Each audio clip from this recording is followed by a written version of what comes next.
This is a review of the Razor E300 electric scooter. In this video we'll go over some of the features of this scooter and its capabilities. This is an electric scooter that's designed for teenagers and adults to use. This is the E300 model and it comes in two variants. This variant of it has a fold down capable handlebars, so you can unscrew it out and it folds down, and the other version of this just has the bolt on handlebars.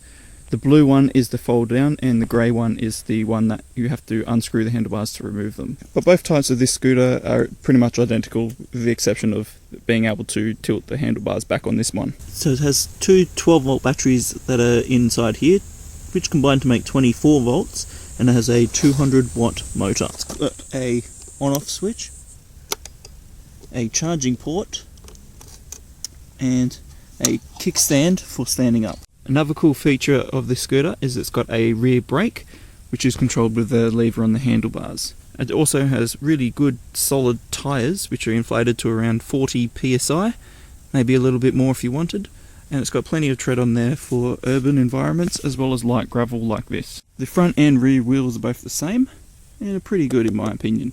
The scooter is chain driven, and you can adjust the chain by loosening the two nuts on the side of the wheel and then using the adjuster nut there to pull the wheel back or forth to increase or decrease the tension on the chain.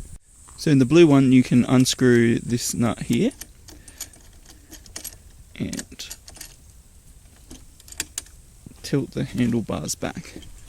That's obviously if you're transporting it in a vehicle or something like that, and it makes it so much more easier to transport around.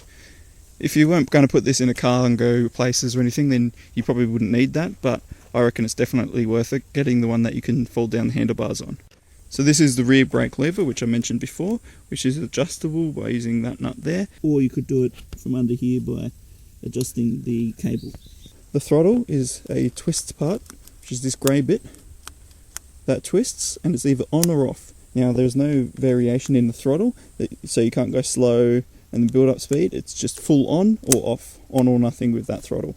You can buy aftermarket replacements for that from eBay, which have a variable throttle as well as a different controller to put inside there, which if you wanted that feature.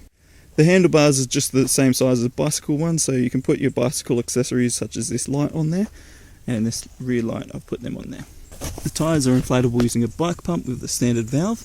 However, at the rear it's a bit difficult to get to that valve in there, so they've given you a handy tool which lives inside the handlebars. So you can screw that on.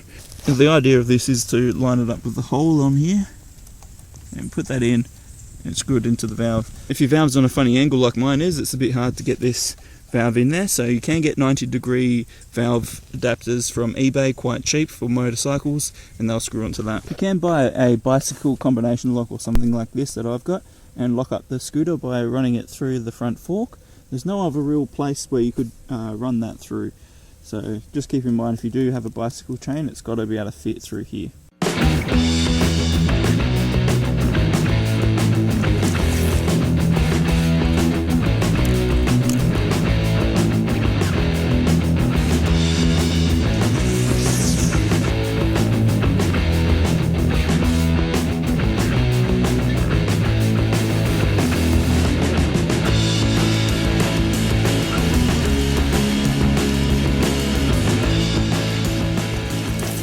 So this scooter is designed for going on pavements and things like that. However, with those pretty solid wheels that it's got and the 200-watt electric motor, it can easily do gravel conditions like this, both up and down this sort of hill.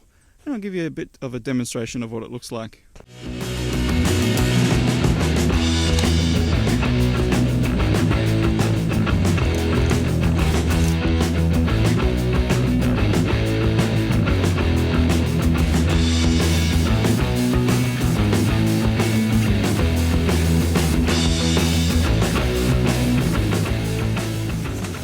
So it will have no difficulty getting over this terrain.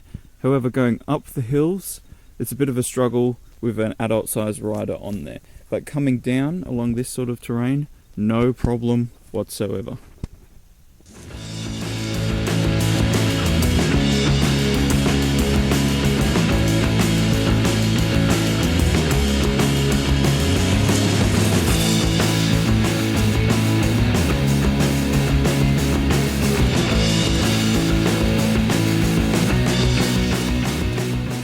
although the scooter is quite capable of negating up terrain like this, it'll do it very slow, and at times you'll need to help by kicking as well with your foot.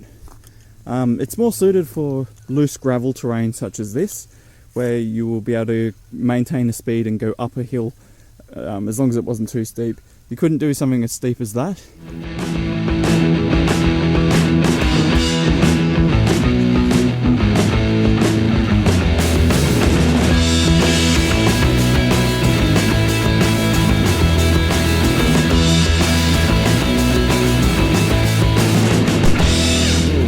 It's pretty easy to push the scooter. It's not too bad if you're going on a flat surface. A slight incline, not too bad either. If it's a steep hill, you can really notice the weight of the scooter.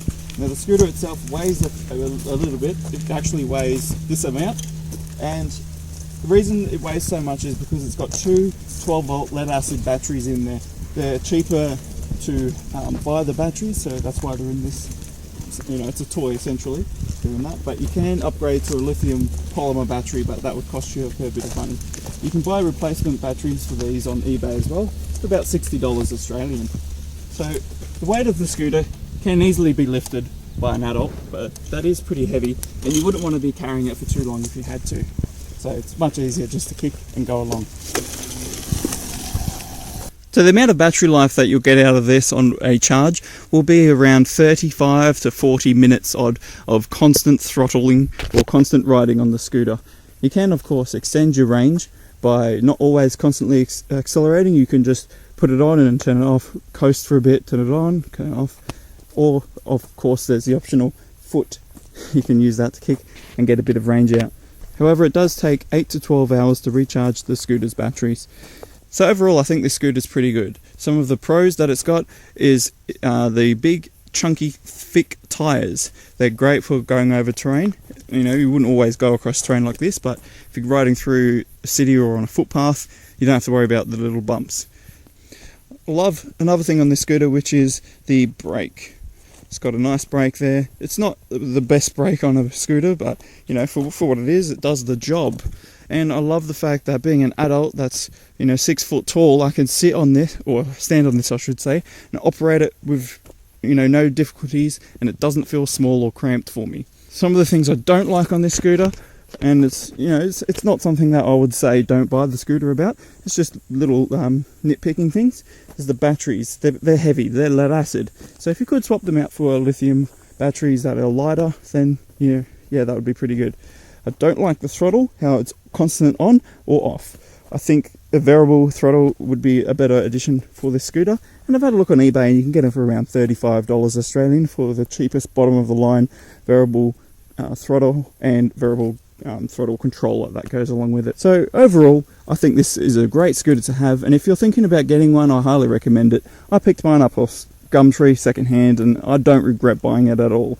So yeah, hopefully you guys have enjoyed this scooter review of the Razor E300, and hopefully you'll get one too. Alright guys, thanks for watching, bye.